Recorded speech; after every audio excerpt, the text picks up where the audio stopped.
हाँ शिवोहम।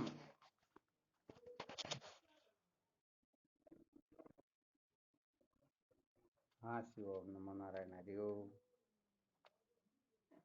आवाज आ रही है? अच्छा, कल क्या क्या सुनाया था, ध्यान में है क्या?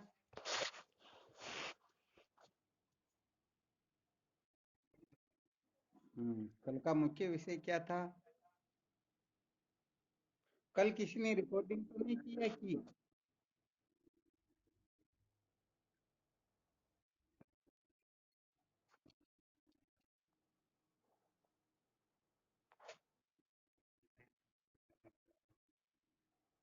कहने का मतलब ये है कि अपना जो मुख्य विषय चल रहा था उसके अंतर्गत ये श्रवण करवाया जा रहा था। संसार को बनाए रखकर कभी भी सत्य का साक्षात्कार नहीं किया जा सकता।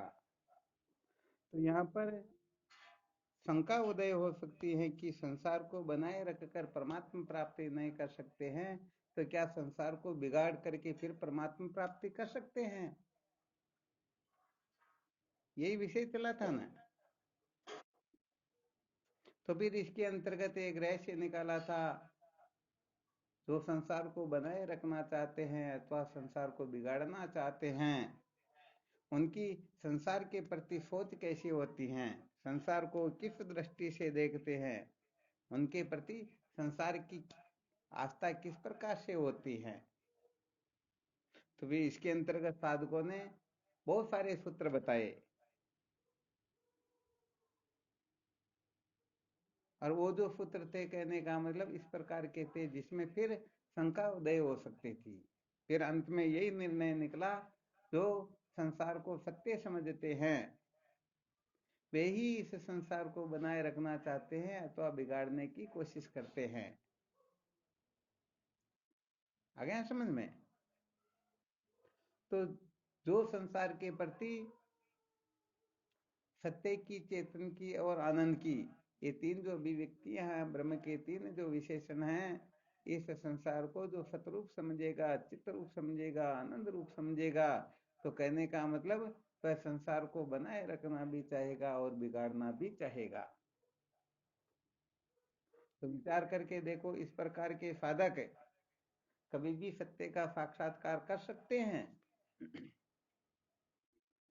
नहीं कर सकते हैं, क्योंकि मूल में ही जो गड़बड़ बैठी हुई है, ये ऐसी भयंकर गड़बड़ है कि वह कल्प कल्पांतर तक कुछ भी क्यों न करे, फिर भी वह सत्य का साक्षात्कार ऐसी सोच रख करके कभी प्राप्त नहीं कर सकते।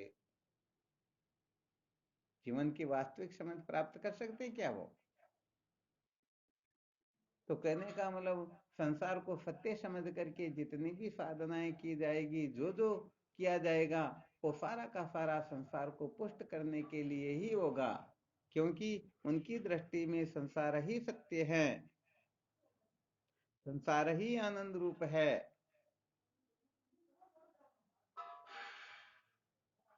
तो ये स्वयं में एक इतना बड़ा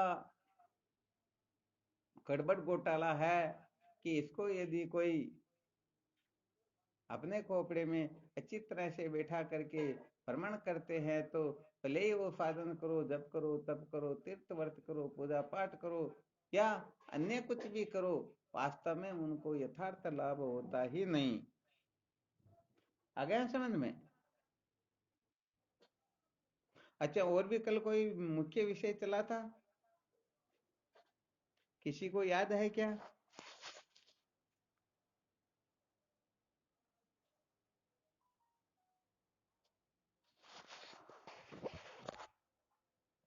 क्या बात हुई, कोई नहीं बोली? या तो भाई ध्यान में नहीं, कुछ ना कुछ तो बोलना चाहिए ना। हाँ, बस ऐसे स्पष्ट वक्ता होना चाहिए, हाथों हाथ उत्तर देना चाहिए। अच्छा, कल अंतिम समय में आज क्या सुनाने के लिए प्रसंग रखा था? किसका?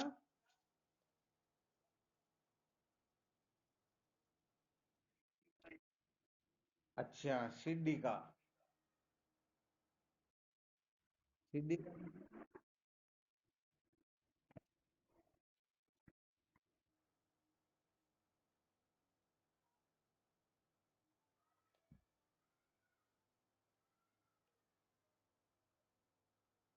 क्या बात हुई?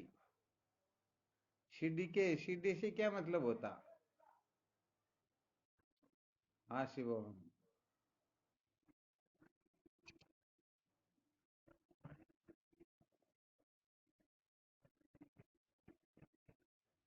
हाँ, अब की बार कुछ विशेष बात हुई।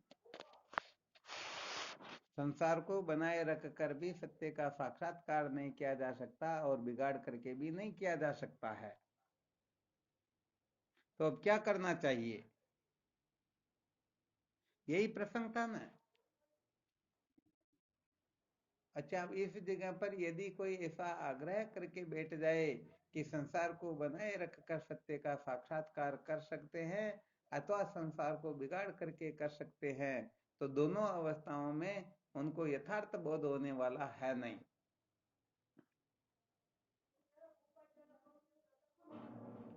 आ गया समझ में?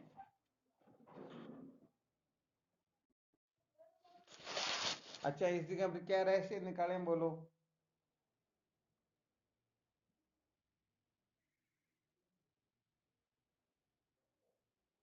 जैसे आपसे प्रश्न कर लिया जाए, ऐसी युक्ति प्रस्तुत करो जिसके अंतर्गत संसार को बनाए रखकर हम अथवा संसार को बिगाड़ करके हम कुछ न कुछ प्राप्त कर सकते हैं।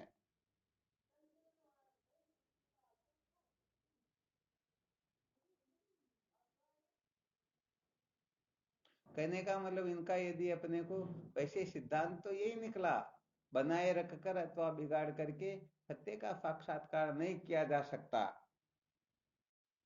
तो कहने का मतलब ये तो सिद्धांत हो गया, परंतु इनका हम सदुपयोग या दुरुपयोग कुछ ना कुछ कर सकते हैं या नहीं कर सकते हैं? बिल्कुल कर सकते हैं। कहने का मतलब संसार को बनाए रख कर भी सदुपयोग कर सकते हैं और बिगाड़ करके भी सदुपयोग कर सकते हैं।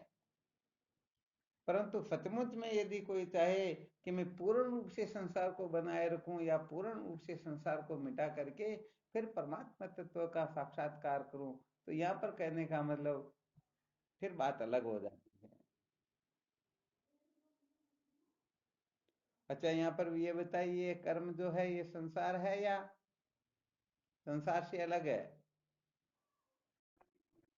हाँ, ये विद्या कामना और कर्म, ये इसको कहते हैं संसार चक्र। क्या कहते हैं? अविद्या से क्या होती है? विद्या का मतलब होता है, क्या होता है विद्या का मतलब? उल्टी समझ। कहने का मतलब रस्सी को रस्सी न जान करके रस्सी को सर्प समझना, सीपी को सीपी न जान करके चांदी समझना। तो बताओ, रस्सी को रस्सी न जान करके सीपी को सीपी न जान करके सर्प व चांदी की कल्पना की जाती है। तो बताओ, ऐसी अविद्या होते ही कामना हो जाती है या नहीं होती है? समझते ही उसको मारने की या दूध पिलाने की कामना होती है, और चांदी समझते ही उस चांदी को लेने के लिए हम दौड़ पड़ते हैं। तो पहले कामना उदय होती है और फिर कर्म होता है, और कर्म से फिर अविद्या पुष्ट होती है। तो अविद्या कामना कर्म, इसे ही संसार चक्र कहते हैं। अच्छा, ये भी थोड़ा ध्यान रखना अपने को, ये जो चक्र है ना, इस चक्र में से अविद्या कामना कर्म, इसमें से किसी एक को भी पूर्ण रूप से ठीक ठीक प्रकार से हम ध्वंस कर दे, तो फिर चक्र बनेगा क्या? हाँ, इसलिए कहने का मतलब ब्रह्म विद्या से ही इन तीन में से, वैसे देखा जाए तो ब्रह्म विद्या से तो सारे के सारे विकल्प एक ही समय जलकर भस्म हो जाते हैं। तो ब्रह्म विद्या के द्वारा ही ये चेन, कहने का मतलब, टूट सकती है। बिना ब्रह्म विद्या के न तो विद्या नष्ट होती है, न कामना नष्ट होती है, न कर्म नष्ट होता है। क्योंकि ब्रह्म विद्या के द्वारा जब ये समझ आ जाता है कि यहाँ पर सर्प नहीं है, अरे भाई, अविद्या अवस्था में वह सर्प है, विद्या अवस्था में बताओ सर्प होगा या रस्सी? तो जब रस्सी है, सर्प है नहीं, तो सर्प से संबंधित जितने भी विकल्प है, इसको दूध पिलाना या मारना, ऐसी कामना होना और उसके लिए डंडा लेने के लिए दौड़ना अथवा दूध लेने के लिए दौड़ना, ये कर्म बताओ अपने आप शांत हो जाएंगे या नहीं होंगे? तो अविद्या नष्ट हुई तो कामना कर्म अपने आप नष्ट हो गए, और कामना कर्म नष्ट हो गए तो बताओ विद्या कैसे पुष्ट होगी? जैसे जितना ईंधन डालेंगे उतनी ही अग्नि अधिक प्रज्वलित तो होगी, और जब ईंधन देना बंद कर दे तो जैसे दीपक में घृत डालना बंद कर दें तो वह दीपक समय पर शांत हो जाता है। तो ऐसे ही यदि कोई कामना पर कर्म पर विजय प्राप्त कर ले तो विद्या शांत होने लग जाती है। वो थोड़ी बहुत रहती है वो तो तत्वमसि महावाक्य के श्रवण करने मात्र से निवृत्त हो जाती है, क्योंकि जो है ही नहीं उसको नष्ट करने में कितना समय लगेगा।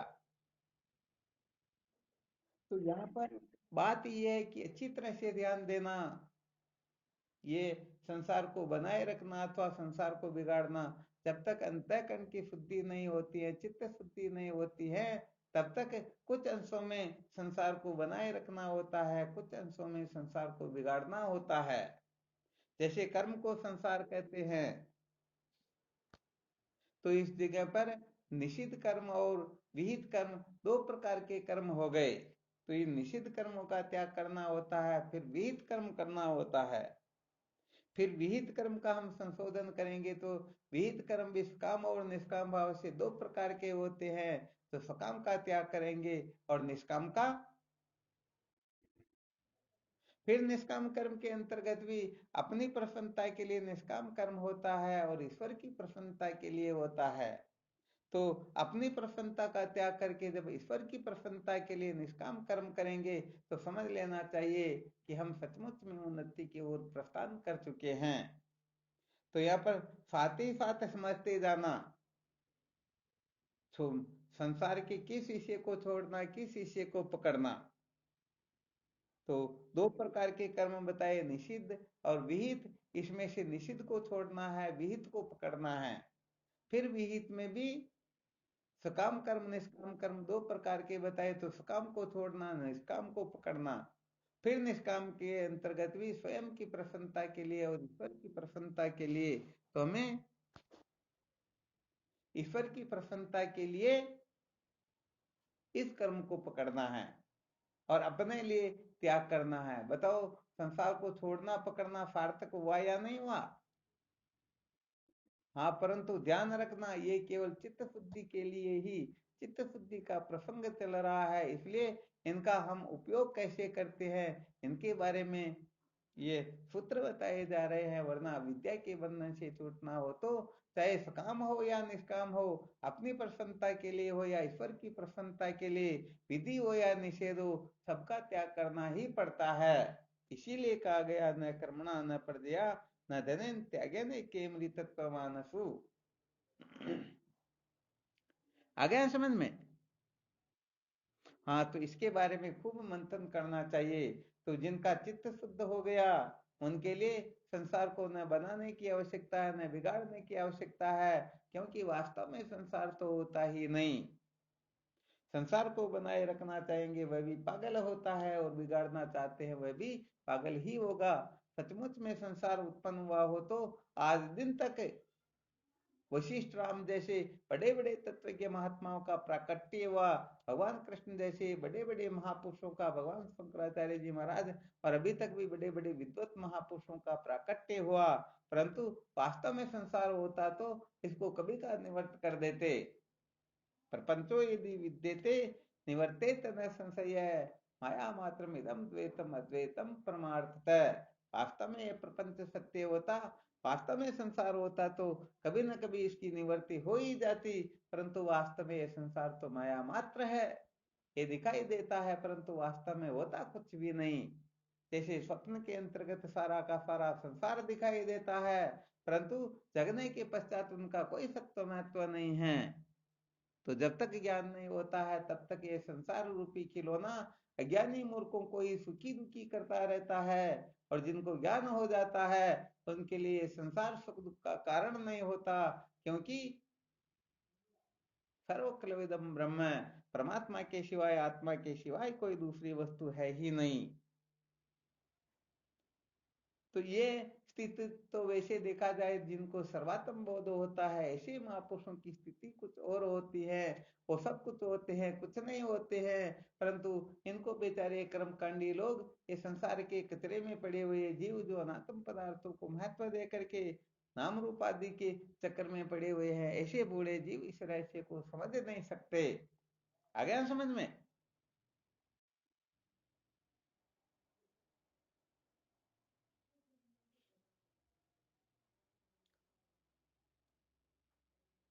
तो कुल मिलाकर के जो कभी उत्पन्न हुआ ही नहीं, जिसकी सत्ता ही नहीं है, परंतु अविद्या अवस्था में, ये कहने का मतलब सत्य प्रिय रमणीय हमें प्रतीत होता है, अनुभव में आता है, तो इनका हमें सदुपयोग कर लेना है। और सदुपयोग केवल और केवल मात्र चित्त शुद्धि के लिए किया जाता है। जब चित्त शुद्ध हो जाता है, उसके पश्चात तो केवल और केवल मात्र आत्म तत्व का ही श्रवण मनन निध्यासन होता है, उसके सिवाय और कुछ होता ही नहीं। तो बताओ, अब इस जगह पर हम अच्छी तरह से इस रहस्य को समझ सकते हैं या नहीं समझ सकते? इस प्रकार से हम कर सकते हैं या नहीं कर सकते हैं? हाँ, बस बस, तो कहने का मतलब यह है कि हमें अपने बारे में स्वयं को पता होता है कि सचमुच में मुझे संसार से विरक्ति हुई या नहीं हुई, सचमुच में तत्व की जिज्ञासा जागृत हुई या नहीं हुई। हम देह इंद्रिय प्राण मन बुद्धि को सत्य प्रिय रमणीय समझते हैं या नहीं, इनके पीछे पागल होते हैं या नहीं, इनको ही अपने जीवन का लक्ष्य बना करके बैठे हुए हैं या नहीं, इस प्रकार से अपने को खूब विचार करना होता है। जब इस प्रकार का विचार किसी साधक के हृदय में जागृत होता है, तो सच्ची बात है, उनके लिए तत्वमसि मां वाक्य के अर्थ के श्रवण मनन निध्यासन के सिवाय कुछ प्रयोजन शेष रह जाता ही नहीं। वास्तव में फिर वह न संसार को छोड़ना चाहेगा, न पकड़ना चाहेगा, क्योंकि न तो छोड़ने से कल्याण होता है, न पकड़ने से कल्याण होता है। यहाँ पर कहने का मतलब छोड़ने पकड़ने का रहस्य ऐसा होता है कि जैसे किसी को संसार के मौज मस्ती मनोरंजन के चक्कर में पड़ना, तो संसार के भोगों को पकड़ना चाहेगा। तो कहने का मतलब विचार करके देखो, उनको पकड़ने से कल्याण होता है क्या? उनको बनाए रखने से कल्याण होता है क्या?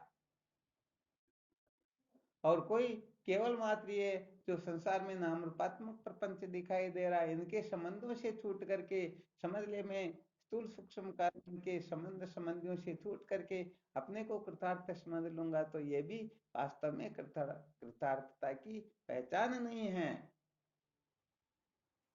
अरे भाई, ये देह इंद्रिया आदि का जो संबंध होता है, ये तो सुसुप्ति में भी छूट जाता है। बताओ, सुसुप्ति में कोई अपने को शरीर मानता है क्या?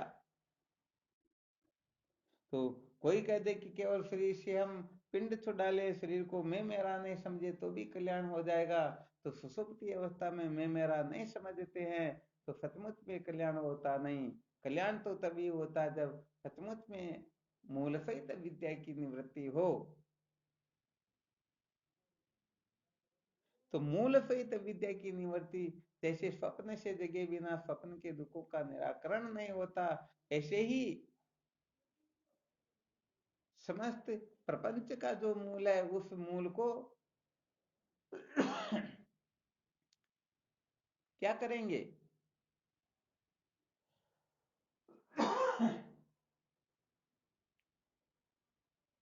अरे, सारा संसार जिसे उत्पन्न होता है, अच्छा, इसके बारे में आप थोड़ा अनुभव प्रकट कर सकते हो, इस जगत को क्या कहते हैं? ये सूत्र भी थोड़ा समझने योग्य है। विशेष, हाँ, संसार की जब उत्पत्ति का वर्णन चलता ना, इस संसार को किसका परिणाम कहते हैं, किसका विवर्त कहते हैं, प्रश्न यह है। हाँ शिवम, बोलो। किसका विवर्त है? हाँ, हाँ, बिल्कुल सत्य बात है। ये जगत जो है अविद्या का नाम है और चेतन का विवर्त है। अब इस रहस्य को फिर परिणाम किसे कहते, विवर्त किसे कहते, विद्यासागर की जब चौथी तरंग का अध्ययन होगा तब उसमें ये क्लियर होगा। परंतु ये तो कम से कम अपने को समझ ही लेना चाहिए कि ये जगत जो है अविद्या का परिणाम होता है और चेतन का विवर्त होता है।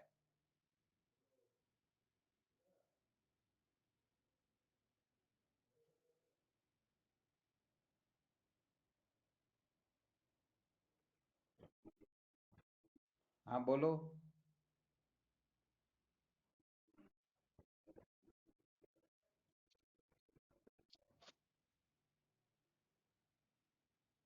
मूल बात यह है कि चेतन के बिना तो अविद्या भी कुछ नहीं होती है। हाँ तो भी हो नहीं सकता, क्योंकि जैसे जहाँ परिणाम होता है ना, तो उस जगह पर वस्तु मूल रूप से नष्ट होती है। जैसे दूध का दही बनना परिणाम है, वृक्ष से जब वृक्ष होता है तो बीज बिल्कुल ही नष्ट होता है, फिर वृक्ष उत्पन्न होता है। तो यहाँ पर चेतन का हम परिणाम कह देंगे तो चेतन नष्ट होगा और दूसरे रूप में प्रकट होगा। इसीलिए तो उपादान का मतलब होता है परिणाम।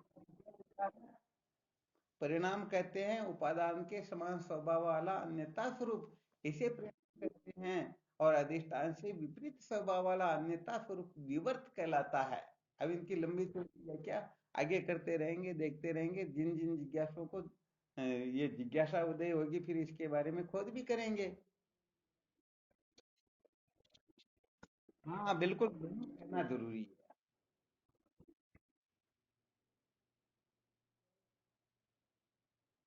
अविद्या का परिणाम व चेतन का विवर्त, ये साथ करना होगा।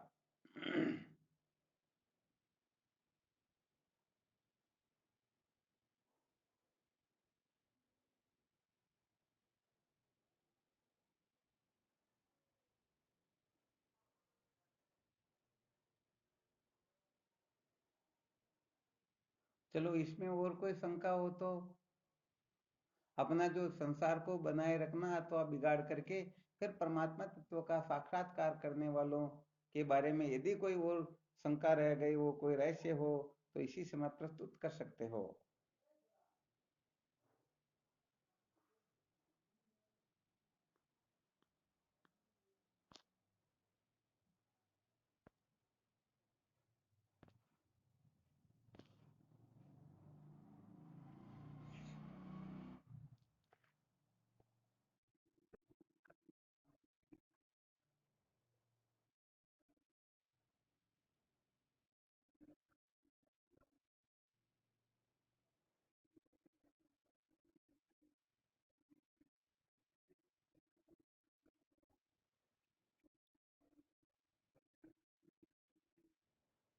नहीं, ये संभव ही नहीं है।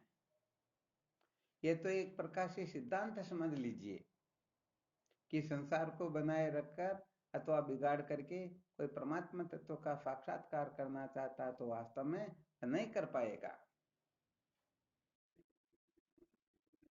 यहाँ पर अविद्या के बंधन से छुटकारे का जब विषय चलेगा ना, वैसे देखा जाए तो अविद्या के बंधन से मुक्त होने के लिए परंपरागत साधन भी होते हैं, बहिरंग साधन भी होते हैं, अंतरंग साधन भी होता है और साक्षात साधन भी होता है। तो सबको साधनों के रूप में ग्रहण किया गया है, परंतु साक्षात साधन की बात ही अलग होती है।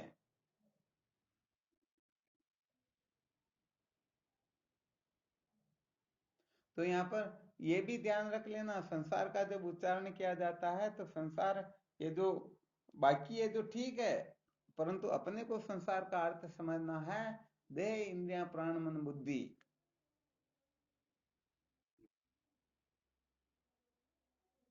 तो हम इनको बनाए रखें तो भी काम नहीं चलेगा, और सत्य का साक्षात्कार हो उससे पहले बिगाड़ दे तो भी काम नहीं चलेगा।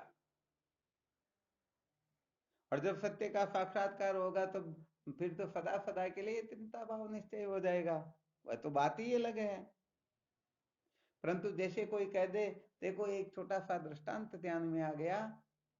एक बार बृहस्पति का पुत्र कच अपने पिताजी के पास जाकर हाथ जोड़कर प्रार्थना करता है, भगवान मैं दुखों से छुटकारा चाहता हूँ, बताओ मुझे क्या करना होगा। बृहस्पति जी कहते अरे दुखों से छूटना चाहते हो तो त्याग करो, त्याग से तुरंत ही शांति मिलती है। यहाँ पर त्याग करने का मतलब क्या है? जिसको मिटा देना। देखो उसने अर्थ किस प्रकार से समझा, आगे थोड़ा इसका स्पष्टीकरण हो जाएगा। तो कच ने विचार किया त्याग करने से शांति प्राप्त होती है, तो उसने तुरंत घर का त्याग कर दिया और 1 वर्ष तक सब जगह पर विचरण करता रहा।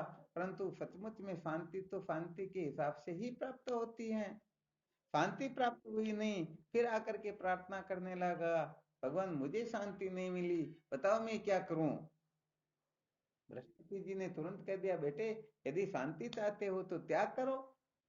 अब उसने विचार किया त्याग तो मैंने कर दिया, अब किसके लिए कह रहे? तो तुरंत उन्होंने क्या किया, तो वस्त्र थे उनका भी त्याग कर दिया, दंड कमंडल का त्याग कर दिया और फिर 1 वर्ष तक भ्रमण करते रहे। ऐसा करने से भी उनको शांति नहीं मिली, क्योंकि शांति तो शांति के हिसाब से मिलती है ना। 1 वर्ष के उपरांत पुनः होकर के कहने लगते हैं पिताजी मुझे शांति नहीं मिली, बताओ मैं क्या करूं। पिताजी ने फिर वही कह दिया बेटे शांति चाहते हो तो त्याग करो, त्याग से ही शांति प्राप्त होती है। तो उसने सोचा इसका मतलब यह है मैंने सबका त्याग कर दिया परंतु बात बनी नहीं, तो अब तो इस शरीर का ही त्याग कर देना चाहिए। पहले शरीर के संबंधों का त्याग किया, शांति नहीं मिली। फिर शरीर के वस्त्र आदि है इनका भी त्याग कर दिया, फिर भी शांति नहीं मिली। अब तो ये शरीर ही तो है अपने पास, और क्या। चिता बनाई और उसके ऊपर बैठ करके जैसे अग्नि प्रज्वलित करने लगा, पिताजी आते हैं और समझाने लगते बेटे इस देह का यदि तुम त्याग कर दोगे तो देह तो फिर मिल जाएगी। हाँ, कहने का मतलब ये अनादिकाल की जो वासनाएं हैं वासना वासित प्रज्ञा के अनुसार जन्म होता ही रहता है। हाँ, देह का त्याग कर देने से मुक्ति नहीं होती है। ऐसे शरीर का यदि मूर्खता से इस शरीर को बिगाड़ेंगे, इस शरीर का त्याग करेंगे, शरीर के लिए गड़बड़ घोटाला करेंगे तो निश्चित रूप से फिर शरीर की प्राप्ति हो जाएगी। वैसे अपने भारतीय दंड संहिता के अंतर्गत, कानून के अंतर्गत यदि कोई आत्महत्या करना चाहता है तो उसके ऊपर भी केस चलता है, उसको भी सजा मिलती है, इसको भी अपराध की श्रेणी में रखा गया। आत्महत्या को रखा गया या नहीं रखा गया?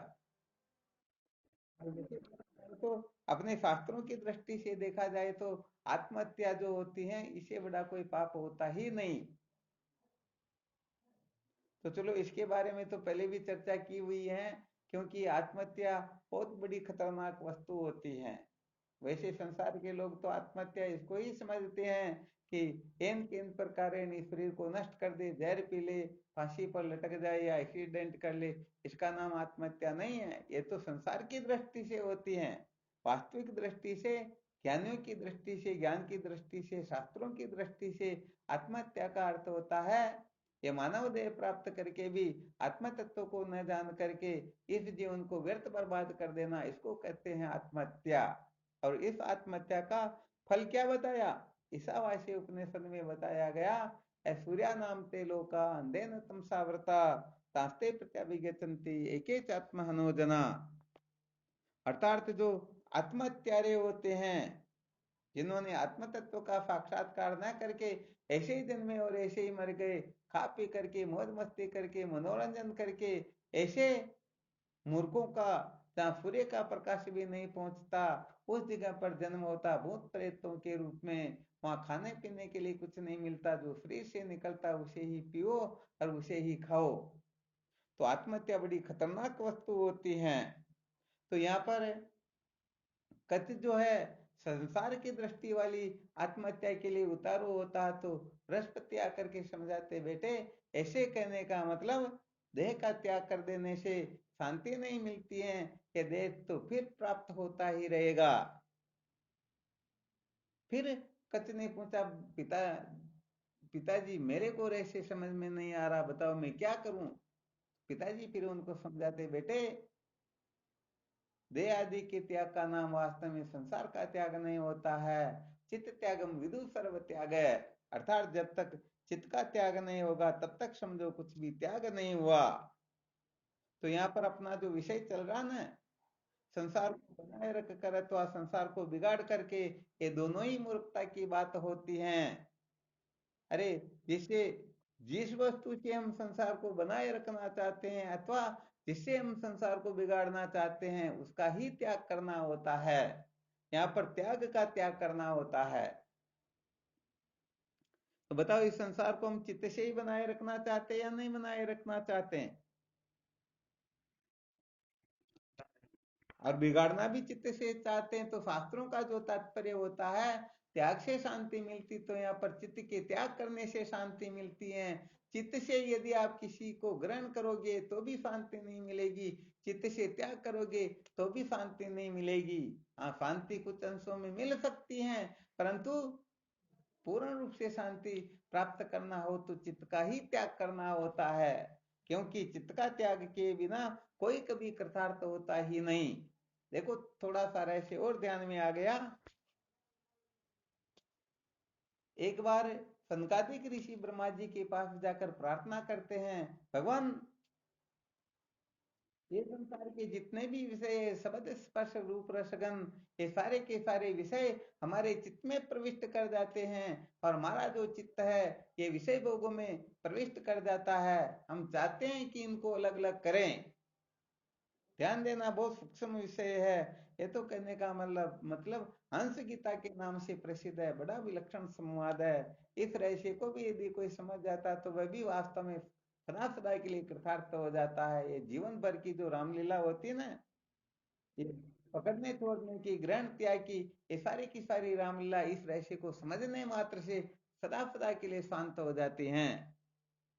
तो खूब विचार किया, बात समझ में नहीं आई, तो तुरंत ब्रह्मा जी की शरण में गए और जाकर के प्रार्थना की, भगवान, ये हमारा चित्त जो है विषयों में चला जाता है, विषय चित्त में प्रविष्ट हो जाते हैं, हम बड़े दुखी होते हैं। हम चाहते हैं कि आत्मचिंतन करे, आपका भजन करे, ऐसा वैसा करे, परंतु हमारा चित्त तो शब्द का, स्पर्श का, रूप का, रस का, गंध का, इनका आस्वादन करने लगता है, इनका चिंतन करने लगता है। इनको इनके चिंतन से ही फुर्सत नहीं मिलती, यही इनको अच्छा लगने लगता है। हमको बड़ा दुख होता है, क्या करें कि चित्त इनका चिंतन ही नहीं करे, चित्त और विषय दोनों अलग अलग हो जाए, कैसे इनको अलग अलग करें? तो ब्रह्मा जी ने खूब विचार किया, ब्रह्मा जी के दिमाग में कुछ उपाय सूझा ही नहीं। ध्यान देना, थोड़ा विषय विशेष यहाँ पर यह शंका हो सकती है कि अरे ब्रह्मा जी, अरे वो तो नारायणम पदम भवम, भगवान नारायण के प्रथम शिष्य ही वह, क्या वो इस कार्य से नहीं जानते क्या? परंतु बात यह है कि उस समय ब्रह्मा जी सृष्टि की उत्पत्ति में लगे हुए थे। नाभ्य पद्यते धी, नाभ्य पद्यते क्रम थी, ऐसा उस जगह पर वर्णन आता है कि ब्रह्मा जी कर्म कांड में लगे हुए थे। और जो कर्म कांड में लगे होते हैं, जो कर्म को महत्व देते हैं, वो ब्रह्म विद्या का रहस्य ठीक प्रकार से न समझ पाते हैं, न समझा पाते हैं। तो उस समय ब्रह्मा जी की बात समझ में आई नहीं, तो ब्रह्मा जी सहित सनकादिक ऋषियों ने भगवान नारायण का ध्यान किया, और भगवान नारायण के ध्यान करने से तुरंत ही वहां पर एकांश रूप से किसी का प्राकट्य होता है। जैसे ही उनका प्राकट्य हुआ, ब्रह्मा जी आदि ने पूछ लिया, आप कौन हो? तो हंस भगवान ने फिर वहां पर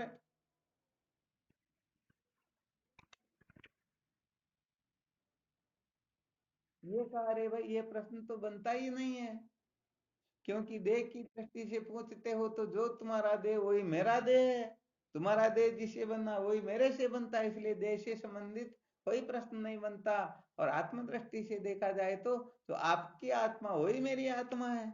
बताओ, प्रश्न सार्थक है या निरर्थक है? तो कहने का मतलब वहां पर भगवान हंस के रूप में प्रकट हुए, हंस के रूप में प्रकट होकर के उन्होंने बिना प्रश्न किए ही ये सिद्ध कर दिया।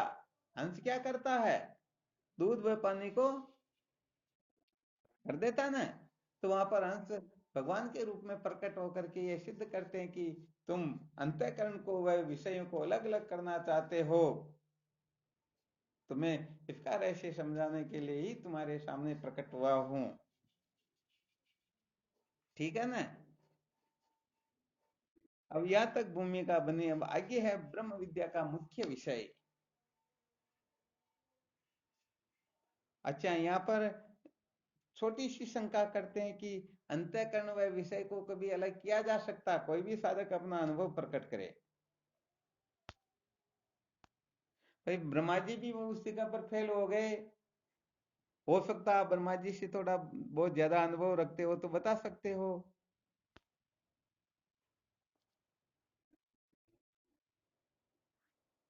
और समझना ही इसको, जिस दिन ये बात समझ में आ जाएगी उस दिन समझो ऐसे निर्भय होगे कि बस, चाहे पूरा संसार जलकर भस्म हो, चाहे ऐसे ऐसे करोड़ संसार और बन जाओ, उनको कहने का मतलब इनकी कुछ परवाह रहेगी ही नहीं।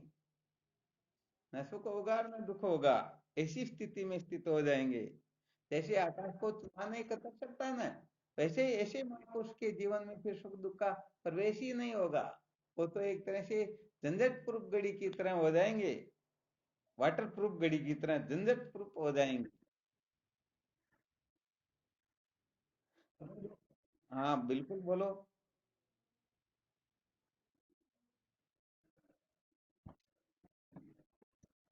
हम्म।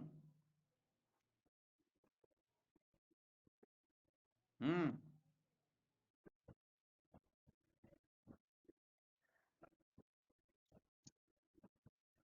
ठीक है। हम्म।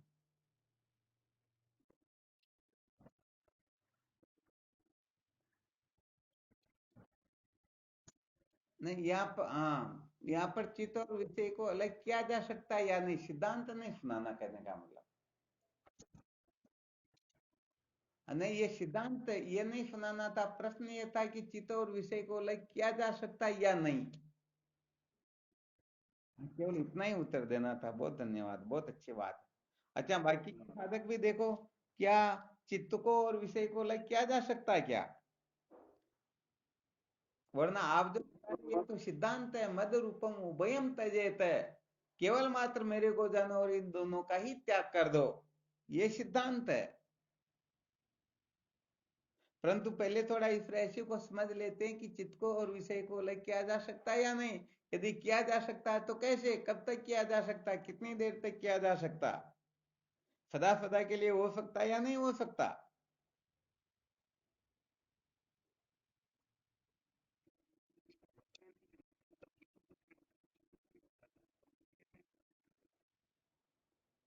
अच्छा, ठीक बात है।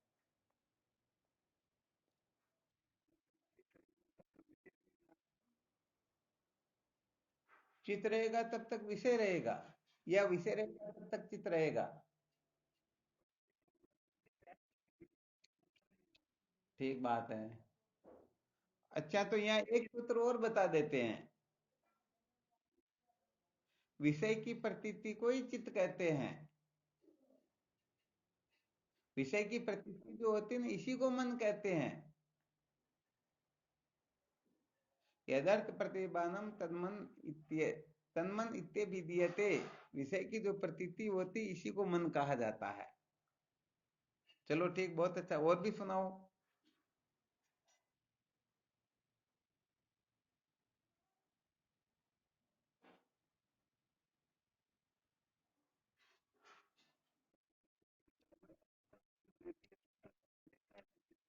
हाँ बिल्कुल रहेगा। हाँ, अब इसमें क्या है कि वैसे देखा जाए तो जब सिद्धांत का निरूपण होता ना, तब तो ये सारी कल्पनाएं, मान्यताएं, जल्पनाएं, कल्पनाएं सब शांत हो जाती हैं। परंतु यहाँ पर कुछ कुछ कुछ थोड़ा ध्यान रखते हुए फिर इनका अपने को उपयोग कैसे किया जाता है, इनकी संगति कैसे लगाई जाती, इनके बारे में कुछ कुछ चिंतन मन और भी चलता है। अर्थात जैसे समझो, मनोनाश वासना क्षय का अभ्यास करना हो, जीवन मुक्ति के विलक्षण आनंद का अनुभव करना हो, तो फिर इस जगह पर चित्त से विषयों का त्याग आदि कैसे करे। परंतु ये सब है बालकों की बातें। वाणी शंकर जी ठीक है ना? हाँ हाँ, क्योंकि कच को दिया ना, चित्त त्याग विदु सर्व त्याग है। चित्त का त्याग करने से सबका त्याग हो जाता है।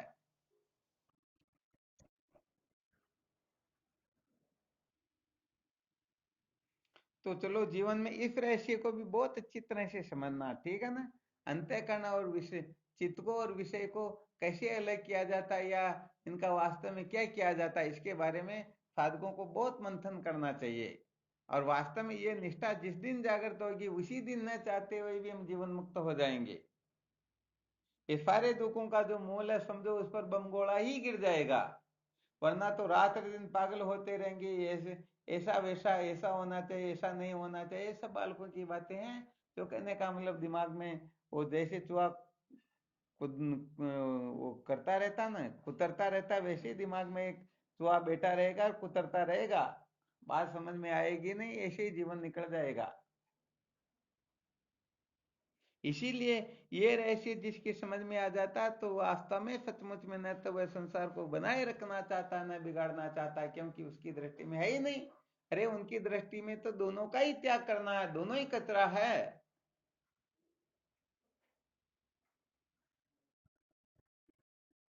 अच्छा।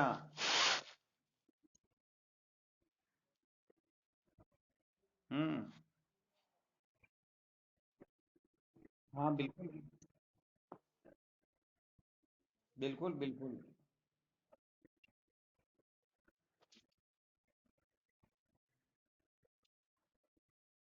बिल्कुल कचरा है, सही है। कचरे को निकाल के कचरे का भी त्याग करना। कहने का मतलब कांटा निकलने के पश्चात कांटे का भी त्याग कर देना है।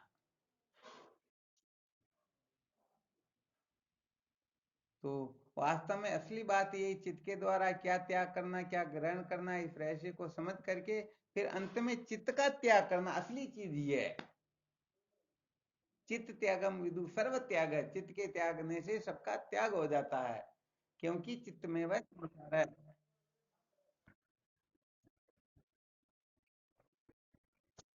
बिल्कुल बिल्कुल, वास्तविक बात यही है।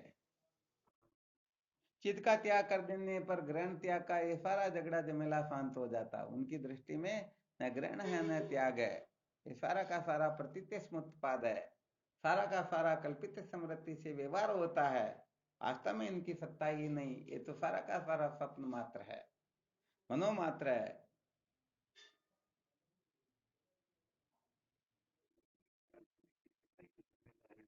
हाँ, जब तक चित्त रहेगा तब तक ग्रहण त्याग के चक्कर में उलझे रहेंगे। ये कभी पीछा छूटने वाला नहीं। और चित्त का ही त्याग हो गया तो फिर किसका ग्रहण करे, किसका त्याग करे? अरे भाई, मुलजिम ही मर गया तो फिर मुकदमा किस पर चलाए? अरे ये तो समाधि तो कहने का मतलब ऐसी ऐसी समाधियां तो ब्रह्मवेत्ता महात्माओं के जैसे, किसी के समझो 50 बीघा का, या समझो 4-5 हजार स्क्वायर फीट का कोई बंगला बना हुआ हो, और सारा कचरा निकाल करके एक कोने में डाल देते ना। ऐसे ही ब्रह्मवेत्ता महात्माओं के अंतःकरण के एक कोने में ऐसी करोड़ों करोड़ों समाधियां पड़ी रहती जिसका कोई औचित्य नहीं है।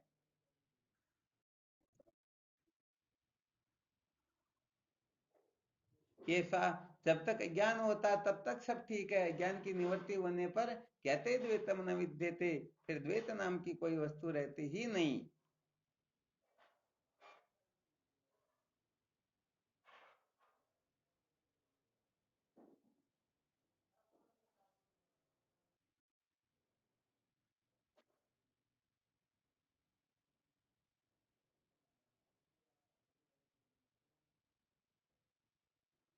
चलो ठीक, तो करो चिंतन मनन।